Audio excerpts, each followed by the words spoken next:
O Parlamento de AVP Lorna Varlac assinti na momento na oficial de projeto grande que o governo está realizando. Na última semana, o tem 2 dias momento na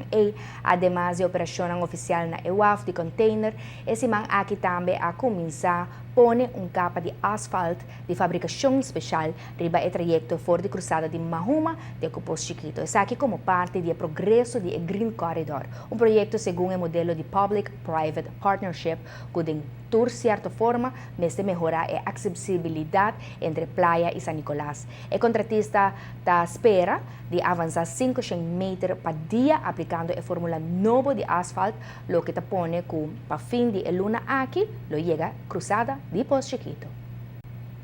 Eu não estou na Green Corridor, onde para começar baixa o primeiro asfalto, o primeiro 50 metros. Está tryout de ayer para como está seguir está asfalto que agora trabalha aqui não ela agora modificar não já metade asfalto modificar e está algo novo para o projeto aqui expert na bem na estudo aqui na rua na agora que bom projeto na comissão UC e agora não vai seguir dinheiro aqui torna caba para outro luna mas está tem na Pos Chiquito caba com asfalto aqui então esse é também outro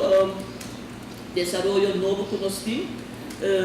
Se nós vamos para a banda, a maioria está provar com o tráfego está muito congestionado. O tabaco está muito direto, custa bem slow, pouco e não. E nós caminhamos que no futuro, ora é firmar se ver aqui acaba, que o tráfego está mais eficiente e não trabalha que não trabalha mais tempo, não tem escola na hora, que não tem maior que não trabalha, que não tem na hora, não tem mais tempo para a família estar sobra, então menos tempo para chegar no trabalho. Também nós trabalhamos eigenlijk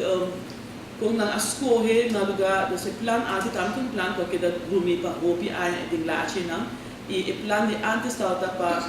vai mais para dentro e que está hopi mais em nossa natureza e que governo aqui a escolha para trazer projeto aqui banda de caminho da Biel, onde não temos menos com nossa natureza, dus você também tem a palavra green corridor, nós temos muito quente que sei, nós temos muito mato, nós plantar na banda, a qualidade de vida de nós gente, nós temos casa na banda, Pos Chiquito, por exemplo, que é muito bonita, nós podemos desfrutar de esse também, e parque de recreação, nós temos também, nós funcionamos com a banda também, dus quando nos acaba aqui área, 2 áreas, é algo mais grande, para a área para riba de brug também, que vai ter na San Nicolás e chega e vai ter fietspad. Dus o benefício não é grande e nós mesmos do que muito bem aí era também para que rena que está passa,